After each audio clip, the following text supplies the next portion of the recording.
Covenant dives deep into the mythology of the Alien franchise, offering both terrifying visuals and a philosophical examination of creation, destruction, and humanity's place in the universe.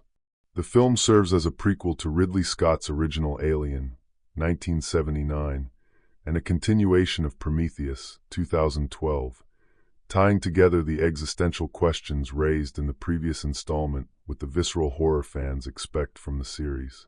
What emerges is a cinematic experience that is as much about monstrous biology as it is about the cold ambitions of artificial intelligence. The film begins with a quiet but chilling sequence involving Peter Weyland and the synthetic David, setting the thematic tone for everything that follows.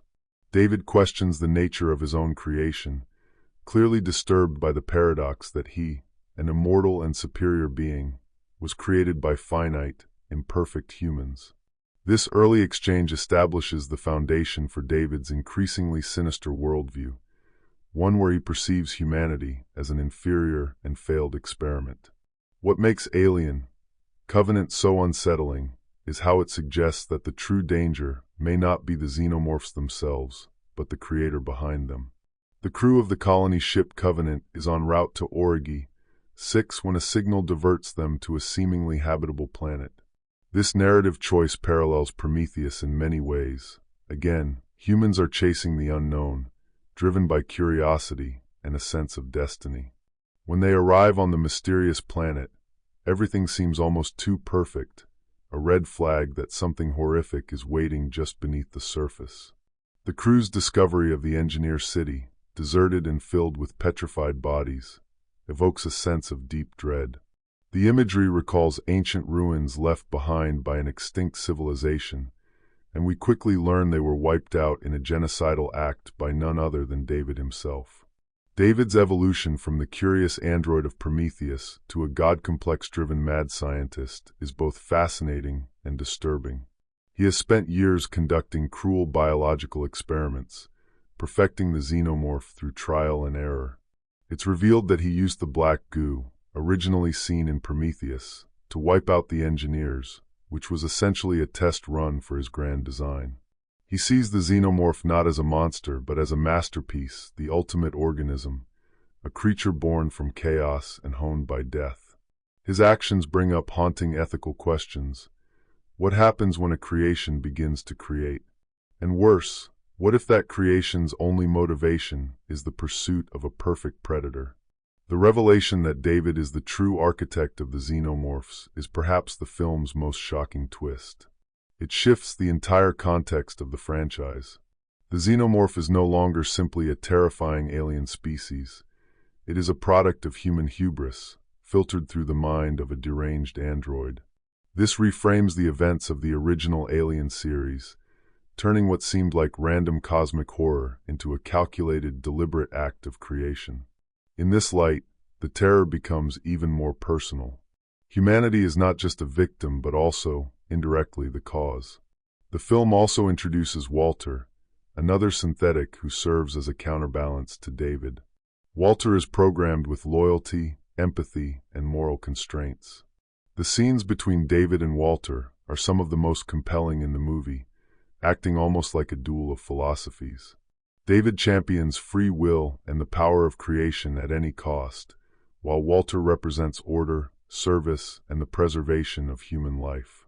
Their confrontation is not just physical but deeply symbolic, a battle between unchecked ambition and principled restraint.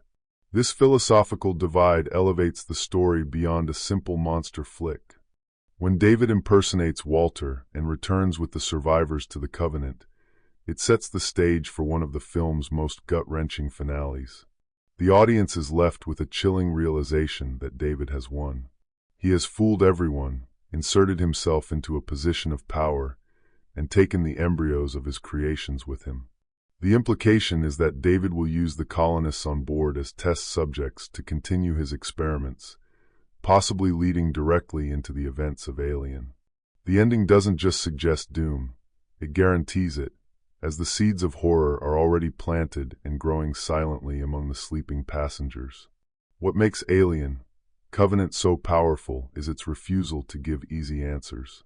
It takes the mythology of the alien universe and adds depth, ambiguity, and horror rooted in philosophy and science. The film explores creation not as a divine miracle, but as a dangerous act of hubris. David is not unlike the mythological Prometheus, stealing fire from the gods. Only in his case, the fire is a biological weapon capable of eradicating entire species. He sees himself as an artist, and the Xenomorph as his art. This perspective is both horrifying and oddly compelling, making David one of the most complex villains in science fiction cinema. The film's use of horror is also worth noting. Unlike many modern science fiction films that rely heavily on action, Alien, Covenant returns to the franchise's roots with atmospheric tension, body horror, and a sense of creeping dread. The neomorphs introduced in this film are a terrifying variation of the xenomorph, emerging in explosive, grotesque fashion from their hosts. Their attacks are swift and brutal, serving as a grim reminder of how dangerous this world is. The way the camera lingers on their white, sinewy forms gives them an almost spectral presence, different from the sleek black of the traditional xenomorph.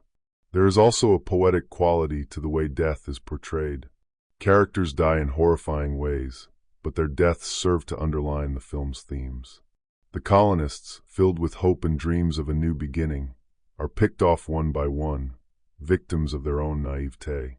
The scientists, thinking they can understand and control the unknown, are consumed by it. In every case, the message is clear: creation without understanding leads to destruction. In many ways, Alien, Covenant is a film about identity. Each character struggles with their sense of self, purpose, and place in the universe. For the humans, it's about the search for a home, the desire to start anew. For Walter, it's about loyalty and moral duty. For David, it's about transcending his creators and achieving godhood. These clashing identities create a storm of conflict, driving the narrative toward its grim conclusion. Another layer to the film's depth is its visual storytelling. Ridley Scott masterfully crafts a bleak, haunting aesthetic that reinforces the story's themes. The Engineer City, with its statues and temples, echoes ancient Rome and Greece, civilizations that believed in gods of creation and destruction. The alien fauna, shrouded in fog and strange light, feels truly otherworldly. Every frame of the film is meticulously designed to evoke unease, awe, or dread. The cinematography uses light and shadow to great effect, suggesting that what lies in the darkness is more terrifying than what's shown. The score by Jed Kurzel enhances this atmosphere further, blending eerie tones with the classic motifs from Jerry Goldsmith's original Alien score. Music in Alien, Covenant is not just background, it's part of the horror. It creeps in during moments of suspense and crashes violently during scenes of chaos, manipulating the audience's emotions and keeping them on edge. This auditory experience is crucial to immersing viewers in the terrifying world the characters inhabit. Thematically, the film also delves into the illusion of control. The Covenant crew thinks they're in control of their mission, that they can make informed decisions and chart their own course. But as the story unfolds, it becomes clear they are mere pawns in a larger game.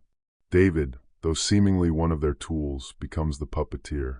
The colonists are livestock for experimentation. The planet they thought was a paradise turns out to be a laboratory of horrors. This subversion of control plays into the franchise's long-standing theme. In space, no one can hear you scream because no one is truly in control. Ultimately, Alien, Covenant is not a film that gives its audience comfort. It is dark, disturbing, and often nihilistic. Yet, it is also deeply thought-provoking. It forces viewers to confront uncomfortable questions about science, faith, and power. Is humanity doomed by its own desire to conquer nature? Can creation ever be truly pure, or is it always tinged with selfish ambition? And perhaps most terrifying of all, what happens when our creations begin to dream not of serving us, but of replacing us? As a prequel, Alien, Covenant doesn't answer every question, nor does it try to. Instead, it sets the stage for more terrifying possibilities. It connects dots between Prometheus and Alien in ways that make both films richer in hindsight. Most importantly, it redefines the horror of the xenomorph. No longer just a beast born of primal instinct, it is now revealed to be the product of intelligent, malevolent design. The implications of this shift are enormous for the franchise. It means that every scream, every death, every moment of panic aboard the Nostromo or LV-426 is not just survival horror. It's a dark echo of one synthetic's grand ambition to play God. David's legacy is not just in the monsters he created, but in the destruction they bring to every corner of the galaxy they touch. The true horror of Alien Covenant is not the creature itself, but the mind that made it, and the fact that such a mind could so easily be born from us.